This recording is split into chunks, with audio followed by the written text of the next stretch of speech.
Over 60 years ago, a battle was fought in this great Russian city that would be the turning point of the Second World War. It was one of the longest and hardest fought battles of all time.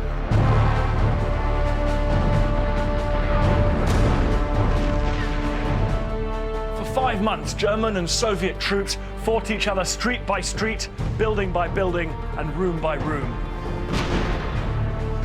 Ferocious German attacks met exceptionally stiff Soviet resistance. It led to the most intense fighting of the Second World War. I'll be revealing what it was really like for the soldiers on the ground. And I'll be explaining how the leaders' tactics drove their armies to the brink of destruction. The stakes could not have been higher. The outcome of the entire war hung on what happened here in 1942, in the Battle of Stalingrad.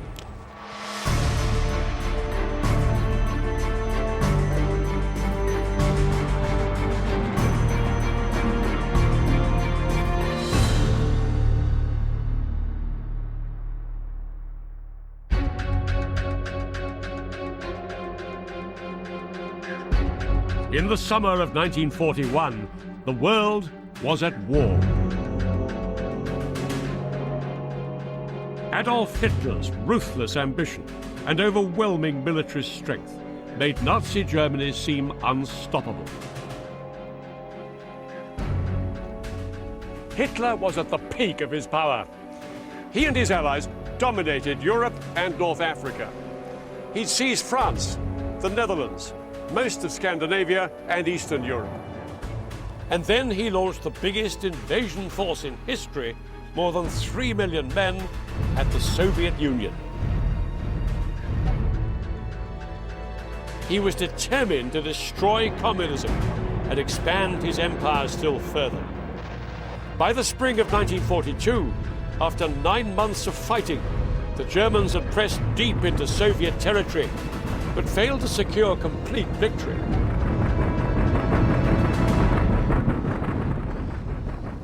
So in April, Hitler drew up a new battle plan. In the far south of the country, there were vast oil reserves, crucial to the Soviet war effort. Hitler wanted to stop the oil getting to Soviet troops and industry, first by preventing oil tankers transporting it up the river Volga, and then by seizing the oil fields themselves. Oil was the key to the war. Hitler knew Stalin would fight tooth and nail to protect his oil. Without it, the Soviet war machine would grind to a halt.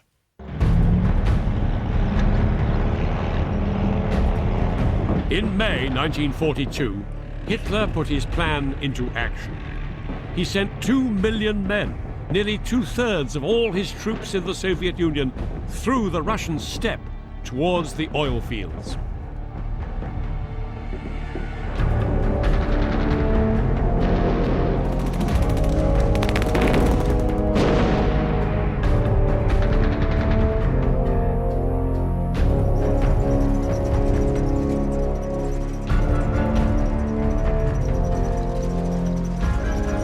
With the hot sun beating down on them, the German troops sped across southern Russia. Despite pockets of fierce resistance, they seemed unstoppable. Some of them even felt like heroes, pioneers of a new empire for the German people.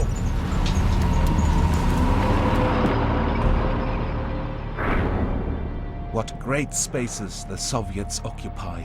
What rich fields there are to be had here after the war is over. Only, let's get it over with quickly. I believe that the Führer will carry the thing through to a successful end. The speed of the German advance, their technical superiority, and the experience of their troops was too much for the Soviets. Throughout May and June 1942, Soviet troops fell back in widespread disarray. Hundreds of thousands were killed or wounded as they conceded swathes of land to the advancing Germans. And for civilians, the arrival of German forces into their villages was a terrifying prospect. Nazis murdered, raped, looted without hesitation. Villagers could see the dust cloud from approaching German tanks up to 40 miles away, and they knew that there was little they could do to escape.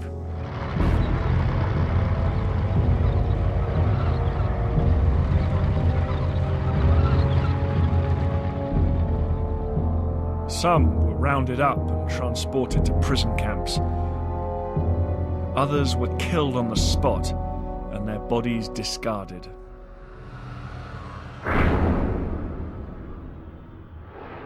The world has never seen a more cursed enemy. I have seen how the enemy treats the civilian population, stealing everything and killing wives and children. If I'm killed, let my sons make the enemy pay tenfold. I urge my sons to avenge their father's blood.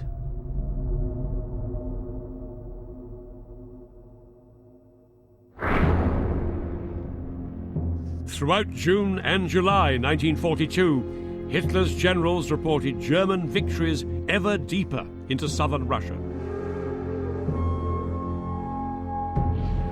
Hitler was so confident and impatient for victory that he decided to alter his plan of attack. Instead of trying first to block the Volga and then take the oil fields, he decided to attack both targets at the same time. One army would drive south to the oil fields. The other would seize a city on the banks of the Volga that would give them a stranglehold on the river's vital supply line. It was the city that bore the name of the Soviet leader himself. Its name was Stalingrad.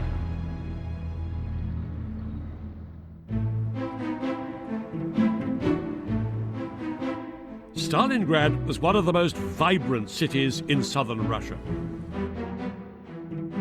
Huge factories made equipment for the army. And workers could relax by strolling along the grand boulevards and parks leading down to the banks of the river. The city was the showpiece of the Soviet Union and its leader, Stalin. Joseph Stalin was a ruthless dictator. Stalin wasn't his real name, but it meant man of steel and fitted his terrifying reputation. His orders had led to the death of millions of Soviet citizens. He had absolute control over the Soviet war effort and was now increasingly alarmed by the German advance.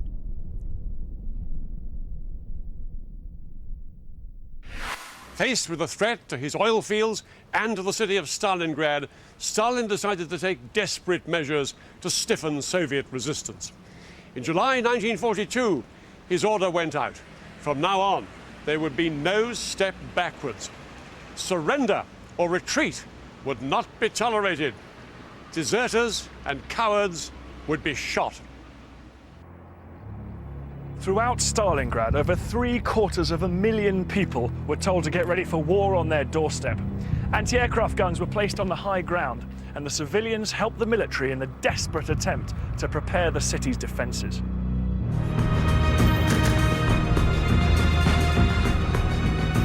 Women and children helped dig anti-tank trenches and built bomb shelters under the city streets.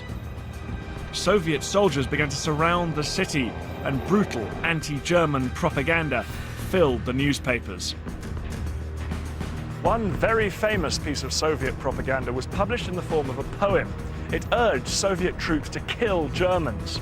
It said, "Kill him, so tears should flow in his home, not in yours. Kill him, every time you see him." The tone was being set for one of the most savage battles in modern history.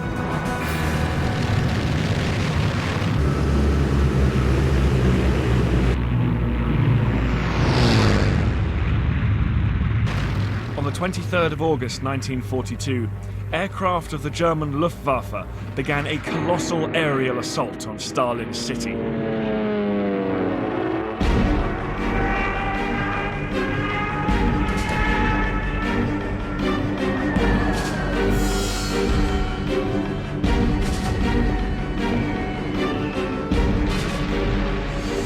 German pilots flew 2,000 sorties, dropping 1,000 tons of bombs in 48 hours. Even more than was dropped on London at the height of the Blitz. Incendiary bombs turned neighbourhoods of wooden houses into infernos. Even the modern brick buildings of the city centre were gutted by flame. The air was thick with smoke, and in every direction, the city was ablaze. Homes and factories burned uncontrollably through the night.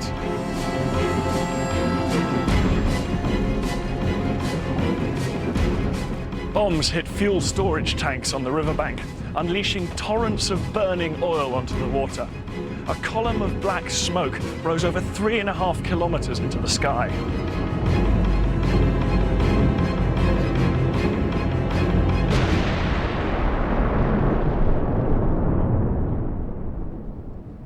The first few days of the bombardment, civilians were refused permission to evacuate the city. Their only chance of survival lay in finding shelter in basements and cellars. But for many it was hopeless. Over 25,000 Russians died in just 2 days. There are planes flying day and night. My heart is bursting. I don't know what to do and what's going to happen to us. I have got nowhere to go to, and I don't want to die here. You say to me in each letter that we'll see each other soon. Your words make me glad, my dear, but it seems to me that we're unlikely ever to meet. I think we have already parted forever.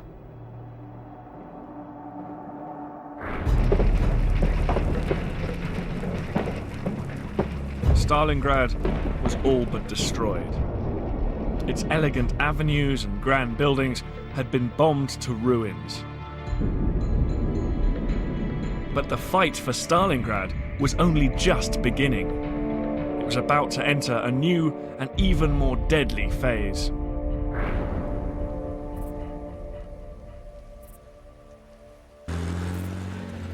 Hitler now ordered over 100,000 ground troops to seize Stalingrad and deliver him a rapid victory.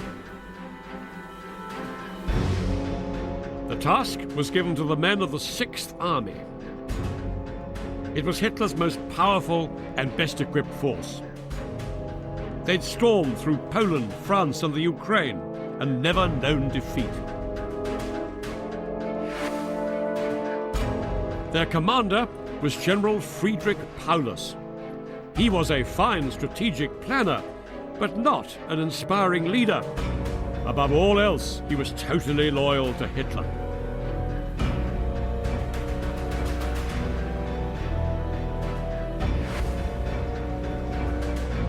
As his armies swept towards Stalingrad, Paulus set up his headquarters in this small village, 30 miles to the west of the city. Paulus understood his task very clearly. Hitler wouldn't be content just with occupying Stalingrad. He wanted it annihilated. All Paulus had to decide was his line of attack. Paulus cast his eyes over maps on this very table. In front of him, Stalingrad sprawled for 30 miles along the west bank of the river Volga. It divided roughly into 3 areas.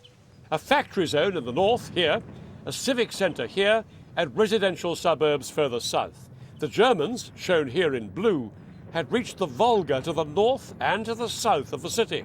The Soviet Red Army had been pushed back and were now isolated and outnumbered 2 to 1.